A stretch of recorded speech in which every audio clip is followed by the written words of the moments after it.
ও রে, একবার সেট করে উঠলো ভাই। ভাই গ্যাসের চুলার মধ্যে রান্না হবে, তবে গ্যাস ছাড়া মেস ছাড়া ভাই। এত বড় বড় ইলিশ ভাই একবার পদ্মার ইলিশ ভাই আজকে। আচ্ছা দেখেন, নতুন চুলা কিন্তু বাংলাদেশের বাজারে চলে আসছে। গ্যাসও লাগবে না, মেসও লাগবে না, মেসও কিন্তু লাগবে না ভাই, রান্না হবে। রান্না হবে। আচ্ছা, এটা ভাই কারেন্ট বিল আসবে তো বেশি? আরে ভাই কি বলেন, দৈনিক রান্না করবেন কত জানেন? মাত্র 6 টাকায় সারা মাস 180 টাকায় রান্না হবে ভাই। মাত্র 180 টাকায় নাকি রান্না হয়ে যাবে সারা মাস? ভাই শুধু মাছ ভাজবো না তো, এই যে দেখেন কি রাখছি, এত মাংস, 2.5 কেজি মাংস, এই যে দেখেন দিয়ে দিতেছি, সেট করবো খালি দিলেই দেখেন। আচ্ছা, ও রে দেখেন, একেবারে ডাক দিয়ে রান্না হচ্ছে, একেবারে সিরিয়াল দিয়ে ডাক দিয়ে রান্না হইবো ভাই।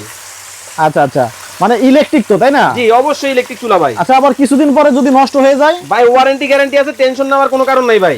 আচ্ছা, তাহলে ভাই এটার মধ্যে কি খালি তরকারি রান্না করা যায়? এই যে কাছে আসেন, এই পাশে আসেন, এখানে কি ভাই ভাত?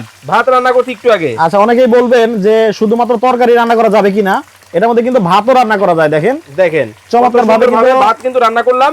এখন আমি এই যে দেখেন তরকারি একটু লাড়া দিয়ে দেই। আচ্ছা, ওয়াও, দেখেন কালারটা কি খুবই চমৎকার, খুবই সুন্দর। ভাই এই যে মাছটা তো পুড়ে গেল। ভাই কিসের পুরা লাগালাগির কথা কইতেছেন আপনি? এই যে দেখেন কত সুন্দর কালার হয়েছে, দেখছেন কত সুন্দর কালার চলে আসে দেখেন।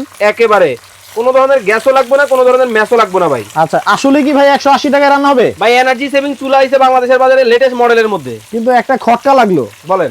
খটকা হচ্ছে আপনি তো 3টা চুলা ব্যবহার করতেছেন। হ্যাঁ, এখন সবাই কি 3টা চুলা কিনবে? ভাই এই যে দেখেন চুলা পাইবেন একটা, পাতিল পাবেন 3টা। 3টা পাতিল? এই যে দেখেন